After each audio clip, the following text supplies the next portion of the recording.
가출, 노동, 방황.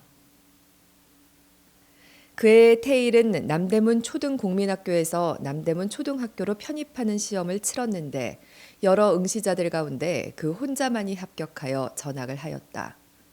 식구는 여동생인 순덕이가 하나 더 늘어 모두 6식구인데 누구 한 사람 돈을 버는 사람은 없고 게다가 정신 이상자까지 발생하였으니 어린 테일에게 어떤 영향을 주었겠는가.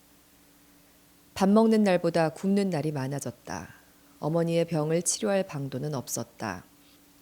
몇 끼씩을 굶어가며 학교에 다니게 된 그는 어느 날 학교를 마치고 집으로 돌아오던 길에 신문팔이 소년을 보고는 자신도 신문을 팔기 시작했다. 수기에 의하면 그는 이때 다른 아이들이 다 하는데 나라고 못할 것이 어디 있나라는 생각으로 신문팔이를 시작하였다 한다. 이때 그의 나이 12살. 수업이 파하고 남는 시간에 신문을 팔아가지고서는 가족의 식비를 벌기가 어렵기도 하였거니와 또 너무 힘겹기도 했다. 그러다 보니 학교에 결석하는 일이 잦아졌고 4학년 초에는 아주 학교를 중퇴할 수밖에 없었다. 얼마 후 식구들은 밀린 방세를 못 내어 이태원 집에서 쫓겨나서 용두동 개천가의 천막촌으로 왔다. 처음 얼마간은 남의 천막들 사이에 비집고 앉아 한대짬을 잤는데 그 뒤 어떻게 하여 구한 낡은 비닐 장판과 나무 막대기들을 하나씩 붙여서 비를 피하게 되었다. 이 무렵 아버지는 폭음이 더욱 심해졌고 어머니와 다투다가 집을 나가서 며칠씩 돌아오지 않기가 일쑤였다. 어머니는 건강이 다소 회복되었으나 하루하루 배를 골는 자식들을 먹여 살릴 일이 큰 걱정이었다. 테일이가 신문을 팔아 가져온 돈으로 고물장수한테 빈병을 사서 밤낮으로 닦아 청량리 시장에 나가 팔았는데 그것으로 보리쌀과 소금은 근근히 살 수 있었으나 반찬 살 돈이 없었다. 밤중에 개천으로 내려가서 개천물에 떠내려오는 무말랭이를 대야에 주워 담아가지고 집에 와서 씻은 후 고춧가루를 버무려 청량리 시장에서 팔고 남은 것을 테일이 남매에게 주니 그렇게나 좋아하면서 먹을 수가 없었다. 그러나 이런 생활도 오래 계속되지는 못했다. 병약한 몸으로 너무 시달린 어머니가 다시 병이 악화되고 게다가 가슴앓이까지 생겨 운신도 못하는 산송장이 되었다. 6식구의 생계를 어린 어깨에 전적으로 떠맡게 된 테일은 2살 아래인 태삼이를 데리고 동대문 시장에 나가 산발이 장사를 시작하였다. 부엌에서 쓰는 산발이, 솔, 조리, 방빗자루, 적쇠, 석쇠 등을 어떤 위탁 판매소로부터 위탁을 받아다가 팔아서 물건값을 돌려주고 남는 이문을 먹는 장사였다. 산발이는 만들기가 비교적 쉬웠기 때문에 나중에는 동대문 시장에서 재료를 사다가 두 형제가 밤 늦게까지 용두동 논바닥에서 산발이를 만들곤 하였다. 전태일의 수기는 이렇게 전한다. 솔 사려, 조리, 방비, 적쇠요, 쓰레받기나 산발이요. 식생활을 제대로 하지 못하고 영양분을 제대로 섭취할 수 없었기 때문에 키가 제대로 자라지 못한 말라깽이 두 형제는 긴 여름날을 이렇게 외치며 아침부터 시레이션 박스에 솔, 조리 등을 담고 시내 여러 골목과 시장들을 해가 지고 밤이 늦도록까지 헤매었다. 그 길만이 그들이 할 수 있는 최대한으로 환경에 적응하는 일. 병중에서 완쾌를 보지 못하고 있는 어머니와 어린 동생들과 낙심으로 마음의 안정을 얻지 못하고 자기 자신도 자기 마음대로 하지 못하는 그들의 부친을 위하는 길이었다. 물건을 팔아 원금을 입금하고 남는 이문만으로는 6식구의 입에 풀칠하기도 어려웠다. 하루하루 입금시켜야 할 돈에서 식구들이 먹을 국수를 사는 일이 많아졌고 위탁 판매소에 전해야 할 미수금이 늘어갔다. 식구들에게 이런 사정을 말할 수가 없었던 테일로서는 이미 적지 않은 금액이 되어버린 미수금이 어린 가슴을 태우는 큰 고민거리가 되었다. 1961년 5.16 군사 쿠데타가 나던 무렵 어느 날 월말 계산일을 하루 앞두고 그는 위탁받아 팔던 물건들을 모두 차곡차곡 싸서 동대문 시장 안에 어느 손수레 보관소에다 맡겨놓고 그대로 서울을 떠나 남쪽 지방으로 향하였다. 첫 번째 가출이었다. 그렇지 않아도 불쌍한 나의 어머니. 언제 한번 그렇게도 잡수시고 싶어 하시던 고깃국도 못 끓여드리고 벌써 언제부터인가 보리밥에 쓴 된장찌개밖에 못 잡수시고 긴긴 여름날 화로 속같이 뜨거운 천막 안에서 불쌍하기만 한 두 형제를 생각하면서 이젠 가슴앓이 병마저 생겨 밀치고 올라오는 속을 쓸어내리기 위하여 그 한더위 속에서도 기왓장을 불에 달구어서 배 위에 올려놓고 산송장같이 하루 이틀을 이어나가는 나의 어머니.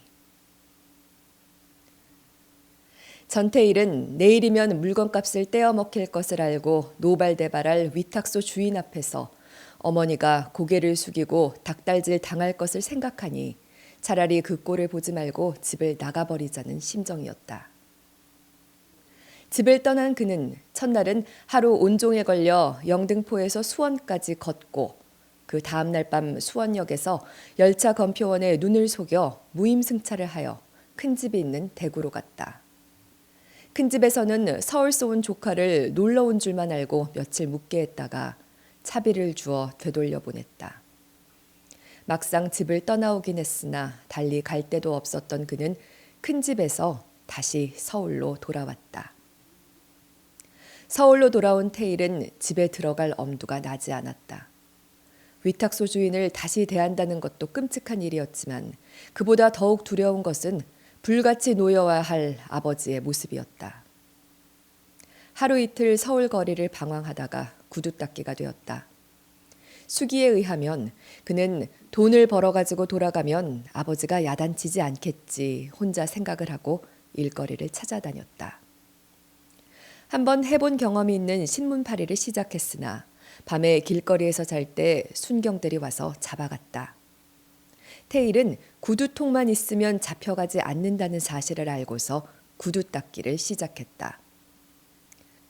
낯선 거리는 아니었으나 누구 하나 의지할 곳 없는 서울. 같은 하늘 아래 가족을 두고도 만나보지 못한 채 밤이면 돌아갈 곳 없는 잠자리를 걱정하며 낮이면 세 끼니의 밥과 순경의 제복과 구역 아이들의 행패지를 걱정하면서 남대문 시장 일대를 구두통을 메고 방황하기 1년. 그 1년 동안 돈을 벌기는커녕 저 한 몸도 추스를 수가 없어서 지쳤다.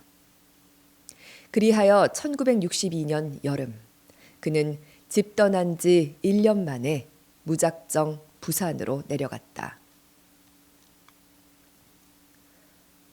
있는 힘을 다하여 필사적으로 애를 써도 겨우 혼자의 안정된 생활도 하지 못한 채 지친 나는 같이 구두통을 메고 남대문 시장 골목을 헤매던 친구 하나와 같이 부산까지 온 것이다. 부산에서 그를 기다리는 것은 아무것도 없었다. 있다면 영도 섬이 있을 뿐이었다. 나는 부지런히 걸었다. 영도 섬에라도 가면 누가 기다린단 말인가? 한 그릇의 쉰밥이라도 쓰레기통에 내버려져 있단 말인가? 그렇지만 가야만 한다. 아, 마침내 저 그리운 영도 다리가 보이는구나. 애타게 보고 싶던 아버지, 어머니, 동생들을 보는 느낌이다. 바로 이것이 그가 부산에 내려간 이유였다. 1년이 넘도록 부모 형제를 만나지 못하고 차가운 세파에 시달려온 14살 소년이 외로움에 지친 넋을 달래보려고 지금은 만날 수 없는 부모 형제 대신에 그들과 함께 살던 기억이 서린 옛 동네를 찾아온 것이다.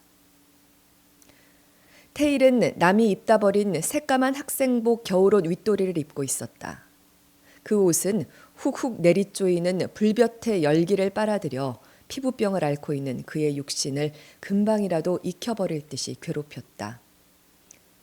땀이 나면 더욱 가려운 것이 피부병이 아닌가. 그는 너무나 가려워서 마치 질랄병 환자의 발작대처럼 온몸을 비틀었다. 영도 다리를 지나 방파제로 향하였다. 저 조그만 방파제 끝에는 무슨 조갑지라도 굴새끼라도 생식할 수 있는 그 무엇이라도 있겠거니 하는 기대를 품고 바닷가에선 그의 지친 몸 위로 짠 바닷바람이 스쳐갔다. 비릿한 바다 냄새가 머리를 띵하게 만든다. 부산바다, 바닷물이라기보다는 도해지의 개천물이라고 하는 것이 더 알맞은 쓰레기 투성이의 썩은 구정물. 그러나 그 구정물이야말로 지금 허기진 배를 안고 넋이른 듯 서 있는 테일의 모든 희망이었다. 핏발선 눈동자 속에 얄팍한 파도에 흔들리면서 한 작은 물체가 떠내려오고 있는 것이 보인다. 그것이 사면을 빼어버린 나무 속처럼 허연 주먹보다 약간 큰 캬베츠의 속고갱이라는 것을 알아본 순간 그는 정신없이 바닷물 속으로 뛰어들었다. 바닷물은 너무 깊었으며 양배추 속고갱이는 너무 먼 곳에 있었다. 물속으로 뛰어든 순간 죽음의 공포가 전신을 휩싸고 지나갔다. 사흘 동안을 굶어 지칠 대로 지쳐 있었던 그의 의식은 잠시 어머니의 얼굴을 어렴풋이 떠올리다가 곧 까마득하게 멀어져 갔다. 얼마나 지났을까? 한 어부에게 구출되어 바닷가 모래사장에 길게 뻗어놓은 테일의 주위에 수많은 구경꾼들이 몰려들었다. 소년에 감겨있던 눈이 떠지고 저무는 저녁 해가 온 천지를 뉘엿뉘엿 물들일 무렵 구경꾼들의 호기심에 찬 눈동자에는 하나 둘 동정의 빛이 어리기 시작했다. 모두가 떠나버린 뒤 소년의 곁에 남은 것은 10원짜리 지폐 석 장과 5원짜리 동전 한 입, 끝이 조금 누런색으로 상한 뾰족한 캬베츠 속 고갱이와 그리고 누가 늘어놓았는지 알 수 없는 약간의 조개 껍데기와 아직도 물이 조금씩 흘러내리고 있는 검은 윗도리, 무릎도 없는 바지, 바닥만 겨우 매달려 있는 검은 운동화 한 짝뿐이었다.